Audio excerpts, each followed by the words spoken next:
સર્વેને મારા જય શ્રી કૃષ્ણ.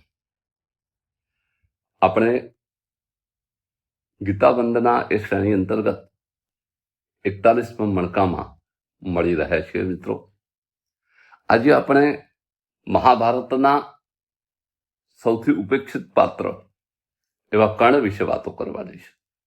કર્ણના જીવન વિશે વાતો કરવી છે. તો એ વાતો શરૂ કરીએ પહેલા મિત્રો, ખાસ એક વાત હું તમને જણાવી દઉં કે જો તમે આ ચેનલને સબસ્ક્રાઇબ ના કરી હોય તો કરી દેજો, જેથી આ અને હવે પછી આવનારા વિડીયો અને અત્યાર સુધીમાં જે વિડીયો થયા છે એ તમામની તમને માહિતી મળી રહે. મિત્રો, આખો વિડીયો સંપૂર્ણ રીતે જોજો અને પછી તમને જે યોગ્ય લાગે એવી કોઈ કોમેન્ટ પણ કરવાનું ચૂકતા નહીં. મિત્રો, તો સૌથી પહેલા આપણી પરંપરા પ્રમાણે આપણે ભગવદ્ ગીતાના શ્લોકનું પારાયણ કરીશું. મિત્રો, આપણે ભગવદ્ ગીતાના પ્રથમ અધ્યાય એટલે કે અર્જુન વિષાદ યોગના 8મા શ્લોકની ચર્ચા કરી રહ્યા છીએ. એ 8મો શ્લોક આ પ્રમાણે છે: ભવાન ભીષ્મશ્ચ કર્ણશ્ચ કૃપશ્ચ સવિતિંજયઃ અશ્વત્થામા વિકર્ણશ્ચ સોમદત્તિસ્તથૈવ ચ. મિત્રો, ભવાન ભીષ્મશ્ચ આ બેની વાત આપણે અગાઉ કરી ચૂક્યા છીએ.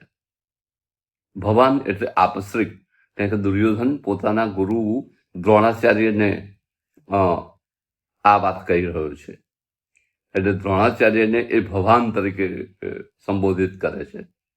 તો દ્રોણાચાર્ય વિશેની વાત પણ આપણે ગત મણકામાં કરી ચૂક્યા છીએ. પછી ભીષ્મશ્ચ, અને ભીષ્મ કોણ હતા એના વિશે પણ આપણે લંબાણપૂર્વક ચર્ચા કરી છે. હવે વારો આવે છે કર્ણનો, કારણ કે ભવાન ભીષ્મશ્ચ કર્ણશ્ચ. હવે કર્ણ વિશે આપણે વાત કરવાની છે. તો મિત્રો, કર્ણના જીવનની કથા વિશે આજે આપણે વાત કરીશું.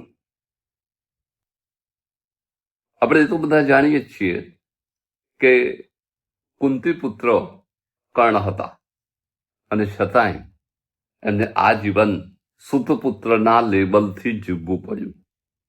બીજા શબ્દોમાં કહીએ તો એમના છેલ્લા શ્વાસ સુધી સૂતપુત્રનું લેબલ એમના જીવન સાથે જોડાયેલું રહ્યું.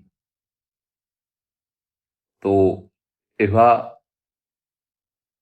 એક અભાગી પાત્રની વાત તમારી સામે આજે હું રજૂ કરી રહ્યો છું.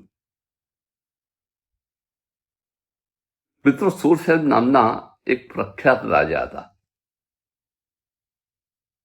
આ શૂરસેન ના ત્યાં એક દીકરીનો જન્મ થયો. એ દીકરીનું નામ પાડવામાં આવ્યું પૃથા. પણ એમના ભાઈ હતા, એ હતા કુંતીભોજ. આ કુંતીભોજ નિઃસંતાન હતા, અને એમને અને શૂરસેન સાથે જે વાતચીત થયેલી એ પ્રમાણે શૂરસેન એમને વચન આપેલું કે મારું જે પહેલું સંતાન થશે એ હું તને આપી દઈશ કે છે. તો એ વચન મુજબ શૂરસેને પોતાના ત્યાં જે દીકરી જન્મી એ દીકરી પોતાના ભાઈ કુંતીભોજને આપી દીધી.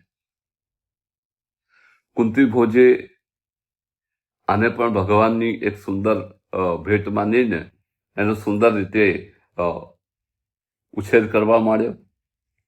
અને કુંતી પણ કુંતીભોજ સાથે એવી રીતે ભળી ગઈ કે જાણે એ કોઈ પાલક પિતાના ત્યાં ઉછરી છે એવી નહીં, પોતાના સગા પિતાના ત્યાં રહેતી હોય એ રીતે એ ઉછરવા માંડી. હવે કુંતીભોજ બહુ મોટા રાજા હતા એ જમાનાના, એટલે એમના ત્યાં વારંવાર ઋષિ મુનિઓ, સંતો વગેરેનું સતત આગમન થતું રહે. એવા મોટા મોટા મહાપુરુષો એમના ત્યાં વારંવાર આવતા રહે. તો કુંતીભોજ તો પોતે રાજકારણમાં વ્યસ્ત હોય, તો આ બધાની શુશ્રૂષા કરવાનું કામ એમણે પોતાની દીકરી કુંતીને સોંપ્યું. કુંતી ધીમે ધીમે મોટી થતી રહેલી અને ધીમે ધીમે જવાબદારી ઉપાડી શકે એવા કન્યા ભાવના પણ પામેલી હતી. એટલે એણે સહર્ષ રીતે પિતાની આ જવાબદારી સ્વીકારી લીધી. એટલે કોઈ પણ એમના ત્યાં સાધુ સંત આવે તો એની સેવા શુશ્રૂષા કરવાનું કામ કુંતા પોતાના માથે ઉપાડી લેતા અને સરસ રીતે સેવા શુશ્રૂષા કરતા. આવા જે અતિથિઓ એમના ત્યાં આવતા હતા એમાં એક દિવસ એક સિદ્ધ, એક તપસ્વી, એક મહર્ષિ, પણ છતાંય ક્રોધનો અવતાર એવા દુર્વાસા ઋષિનું આગમન થયું. દુર્વાસા ઋષિ એટલે દુહુ આરાધ્ય, એમને મુશ્કેલીથી એમને પ્રસન્ન કરી શકાય. એટલે એમની આગતા સ્વાગતામાં તો બહુ જ કાળજી રાખવી પડે. ક્યાંક પણ જો નાની ચૂક થાય તો તરત જ શ્રાપ આપી દે એવા એ ક્રોધી તપસ્વી હતા.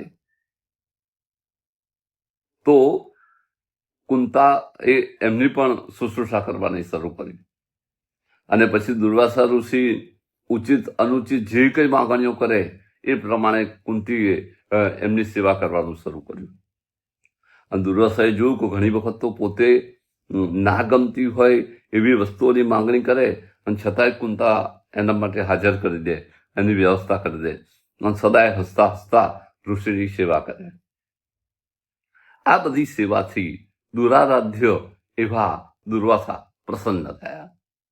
એમને જવાનો સમય થયો એટલે ખૂબ પ્રસન્ન થયા અને એમણે કહ્યું કે બેટા કુંતા, તારી જે શુશ્રૂષા છે, તારી જે સેવા છે, તે જે અનન્ય ભાવથી મારી સેવા કરી છે એનાથી હું પ્રસન્ન થયો છું કે છે, અને માટે હું તને એક દિવ્ય મંત્ર આપું છું. આ દિવ્ય મંત્ર એવો છે કે તું જ્યારે ભવિષ્યમાં કોઈ પણ દેવતાનું આવાહન કરીશ એનાથી, તો એ દેવતા દ્વારા તને પુત્ર પ્રાપ્તિ થશે. આવી એક વિશિષ્ટ પ્રકારની કહેવાય કે અજબ પ્રકારની કહેવાય એવી વાત દુર્વાસાએ કરી અને એ દિવ્ય મંત્ર કુંતાને શીખવાડ્યો અને પછી ત્યાંથી ઋષિ તો ચાલતા થયા. એવું કહેવાય છે કે એકવાર કુંતા પોતાના મહેલમાં બેઠેલા અને એ વખતે એમને ઓચિંતો આ દુર્વાસા ઋષિનો મંત્ર યાદ આવ્યો. એમણે વિચાર કર્યો કે કોણ એવું છે તો હું એમને બોલાવી શકું. એમના મનમાં મનોમંથન ચાલવા માંડ્યું અને પછી એમણે વિચાર્યું કે આ જગતને જો કોઈ પ્રકાશિત કરનાર હોય, કોઈ જીવન આપનાર હોય અને દૈદીપ્યમાન કોઈ હોય તો એ સૂર્યનારાયણ છે.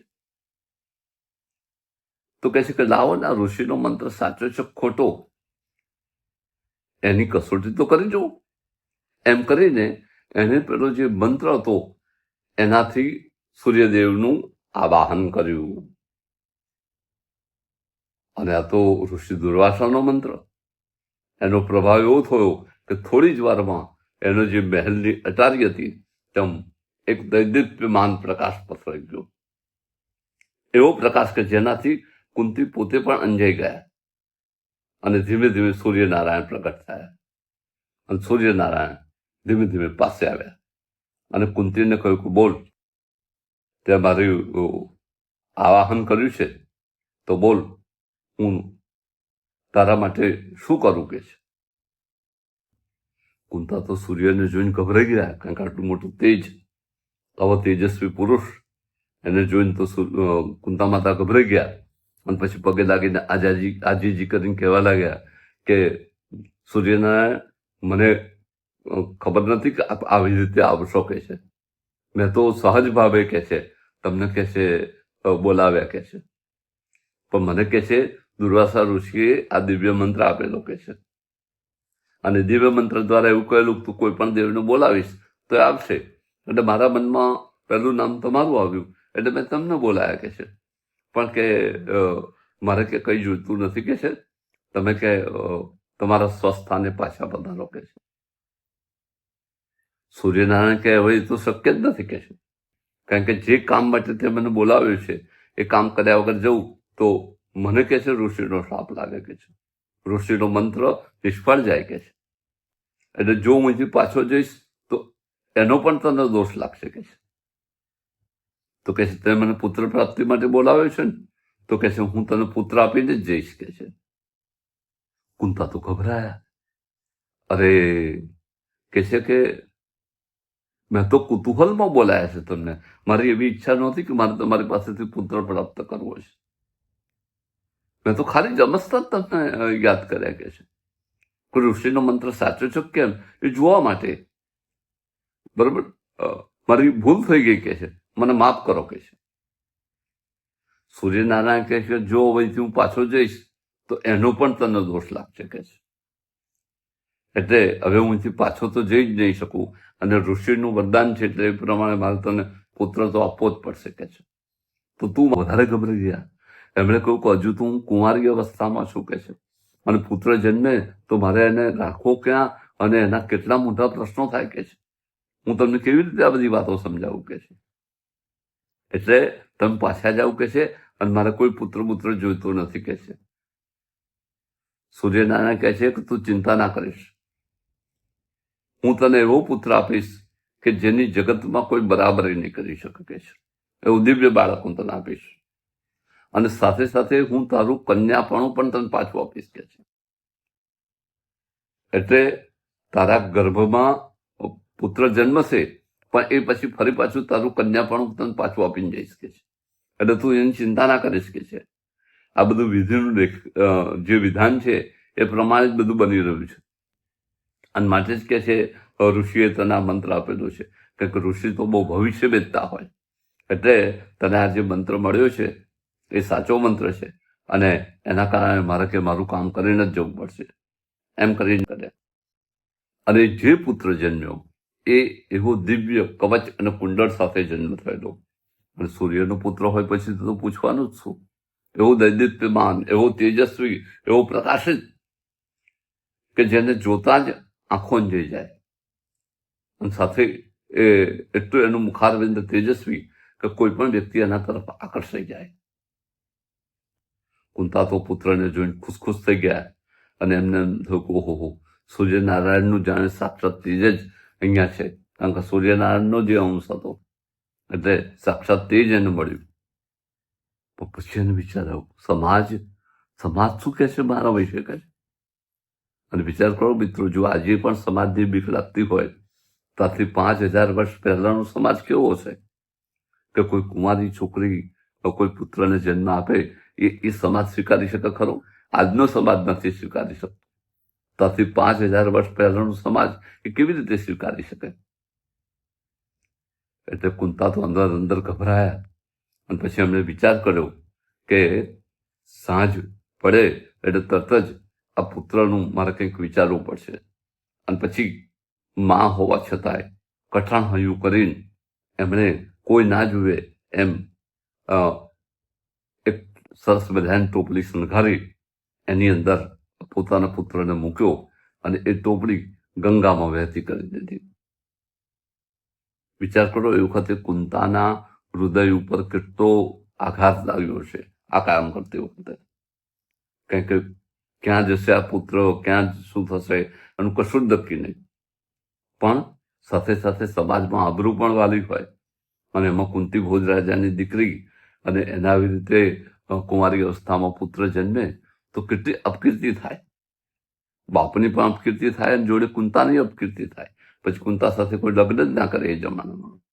એટલે એને ભારે અહીંયા આવો નિર્ણય લેવો પડ્યો, અને એને આ રીતે ટોપલીની અંદર પોતાના પુત્રને વહેતો કરી દીધો. હવે આ ટોપલી આગળ જેમ વધતી ગઈ, અને એવું કહેવાય છે કે અધિરથ નામનો એક સારથી હતો, એને આ ટોપલી મળી. એમાં એને આ પુત્રને જોયો, અને એને એની પત્નીને બોલાવી, રાધાને, અને બંને આ પુત્રને ભગવાનની ભેટ તરીકે તરત જ સ્વીકારી લીધી. કારણ કે એ પણ સંતાન હતા, અને એમને પણ સંતાનની જરૂર હતી. એમાં હું તેજસ્વી છોકરો જોયો, કવચ અને કુંડળ સાથેનો, અને એનું લલાટ એવું તેજસ્વી, એનો દેખાવ એવું તેજસ્વી કે એનાથી આકર્ષિત ગયા. બંને આકર્ષિત તો દીકરાને ગળે લગાડી દીધો, પોતાની છાતી સાથે ચોંપી દીધો અને પોતાના ઘરે લઈ ગયા બંને જણા. અને ત્યાં જઈને એનો ઉછેર કર્યો. હવે કવચ અને કુંડળ એક પ્રકારનું ધન કહેવાય, એને વસુ કહેવાય. એટલે વસુ સાથે પ્રાપ્ત થયેલો હોવાથી એનું નામ વસુસેન એવું રાખવામાં આવ્યું. અને રાધાએ એનો ઉછેર કર્યો માટે એનું નામ પડ્યું રાધેય. પણ મૂળમાં તો સૂતના ઘેર એનો ઉછેર થયો માટે એને ત્રીજું નામ મળ્યું સૂતપુત્ર. હવે જો વસુસેન અને રાધેય આ બે નામો બહુ ગૌણ બની ગયા, પણ સૂતપુત્ર તરીકે વિશેષ પ્રખ્યાત થયો. હવે સૂતપુત્ર તરીકે આ વિશેષ પ્રખ્યાત થયેલો એ હવે કવચ અને કુંડળ સાથે એનો જન્મ થયેલો. વિચાર કરો, કોઈ પુત્રનો કવચ કુંડળ સાથે જન્મ થાય, પણ આ તો દૈવી પ્રાપ્તિ, અને એમાં સૂર્યનારાયણનો અંશ એટલે એવો તેજસ્વી, એટલે એના જન્મની સાથે જ એને કવચ અને કુંડળ મળેલા. હવે આ પણ એક વિજ્ઞાનને વિચારવા જેવો મુદ્દો છે કે આપણા શરીરમાં જેમ ચામડી રહેલી છે એમ ચામડીની સાથે જ કવચ અને કુંડળ જોડાયેલા હોય તો એ કેવી રીતે શરીર રહી શકે. અને પાછું લચીલા પણ, જેમ ચામડી છે અને કંઈ ખબર નથી પડતી, એવી રીતે કવચ અને કુંડળ પણ એના જન્મની સાથે જોડાયેલા. આવી રીતે એ પુત્ર જે વસુસેન, જે રાધેય અને જે સૂતપુત્ર એ ધીમે ધીમે અધિરથ અને રાધાના ત્યાં મોટો થવા લાગ્યો. પણ મૂળમાં તો એ હતો ક્ષત્રિય, કારણ કે કુંતાનો પુત્ર હતો. એટલે જન્મથી જ એને ધનુષ્ય પ્રત્યે વિશેષ પ્રેમ હતો. એટલે એને ધનુર્વિદ્યા શીખવી હતી અને ધનુર્વિદ્યામાં એને માહેર બનવું હતું. ધનુર્વિદ્યામાં એને તેજસ્વી બનવું હતું. તો કેવી રીતે ધનુર્વિદ્યા શીખ્યો અને એના શું પરિણામો આવ્યા એના વિશેની વાતો પણ એટલી જ રસપ્રદ છે મિત્રો. પણ એ આપણે આવતા મણકામાં જોઈશું. તો મિત્રો, ફરીથી આપ સર્વેને હું વિનંતી કરું છું કે જો તમે આ ચેનલ સબસ્ક્રાઇબ ના કરી હોય તો કરી લેજો, કે જેથી તમને બધી વિગતો મળતી રહે. આખો વિડીયો સંપૂર્ણ રીતે જોજો અને પછી તમને યોગ્ય લાગે એવી સરસ મજાની કોમેન્ટ પણ કરજો અને એને લાઈક પણ કરજો. તો મિત્રો, આ સાથે આપણે આજના 41મા મણકાની ચર્ચા અહીં સમાપ્ત કરી ગઈ છે. કર્ણે કેવી રીતે ધનુર્વિદ્યા મેળવી અને એના માટે એને કેટલો સંઘર્ષ કરવો પડ્યો, અને ધનુર્વિદ્યા મેળવ્યા પછી એના જીવનમાં કેવા પરિવર્તનો આવ્યા એની વિશેની વાતો મિત્રો આપણે આવતા 42મા મણકામાં કરીશું. ત્યાં સુધીમાં આવજો મિત્રો. સર્વેને મારા જય શ્રી કૃષ્ણ.